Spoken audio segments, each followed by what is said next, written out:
البتہ میں آپ سب کے سامنے چونکہ سب رشتے دار موجود ہیں، جس طرح ہم چاہتے تھے کہ وہ دور دوبارہ سے بحال ہو جائے کہ حفاظ کی خدمتیں ہوں، ان کا اعزاز و اکرام ہو، ان کے لیے دل و جان سے ہم ہر چیز نچھاور کر دیں کہ انہوں نے ہمارے بچوں کو اس قابل بنایا، اور در حقیقت استاد کی عزت قرآن کی وجہ سے ہے۔ تو نوید بھائی نے آج اس کام میں پہل کر دی کہ جس استاد نے ان کے بچے کو اس قابل بنایا ہے، میں بتانا تو نہیں چاہ رہا تھا، نوید بھائی نے بھی منع کیا، لیکن یقین جانے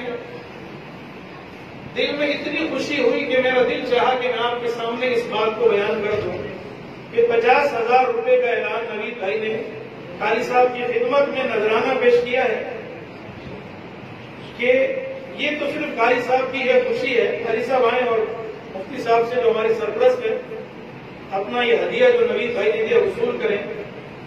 اور دوسرا قاری صاحب کے لیے اہم اعلان ہے کہ قاری صاحب کرائی کی رہائش پر تھے،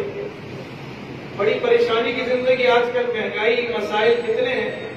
تو نوید بھائی نے قاری صاحب کے لیے رہائش کا بندوبست بھی فرما دیا۔ تو آپ سب سے بھی دعاؤں کی درخواست ہے کہ جلد از جلد قاری صاحب کو انشاءاللہ یہیں پر اوپر رہائش بھی بنا کر دیں گے۔ اسی طریقے سے میں آپ سب کے سامنے کہوں گا کہ قرآن کی محبت کا ثبوت پیش کریں۔ جن اساتذہ نے آپ کے بچوں کو آپ کو پڑھایا ہے، استاد کا مقام دوبارہ سے بحال کریں۔ وہ لوگ جنہوں نے علماء کے خلاف باتیں کی، قرہ کے خلاف باتیں کی، یہ ہمارے ہمدرد اور خیرخواہ نہیں تھے، یاد رکھیں۔ یہ وہ لوگ ہیں جو اسلام کے دشمن ہیں، قرآن کے دشمن ہیں۔ وہ یہ چاہتے ہیں کہ قرآن کی عظمت ختم ہو جائے۔ ان کو مجھے اور آپ یا میری داڑھی اور پگڑی یا کسی کی ٹوپی سے کوئی سروکار نہیں۔ وہ در حقیقت اللہ کی دشمنی مول لینے والے ہیں۔ وہ چاہتے ہیں کہ علماء کی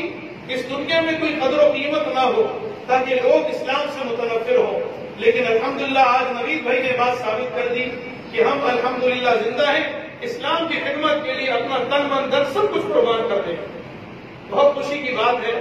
آپ سب سے بھی یہی درخواست ہے کہ آپ اس مجلس میں اور آخر میں مجلس کی اختتامی باتیں ہیں تو مفتی صاحب سے میں کہوں گا جو ہمارے سرپرست بھی ہیں، اور ایک بات اہم، جس طرح یہ مسجد آپ سب رشتے دار آ جائے ہوئے ہیں، کچھ ایسے ہوں گے جن کے علم میں ہے، کچھ کے نہیں بھی علم میں ہے۔ نوید بھائی نے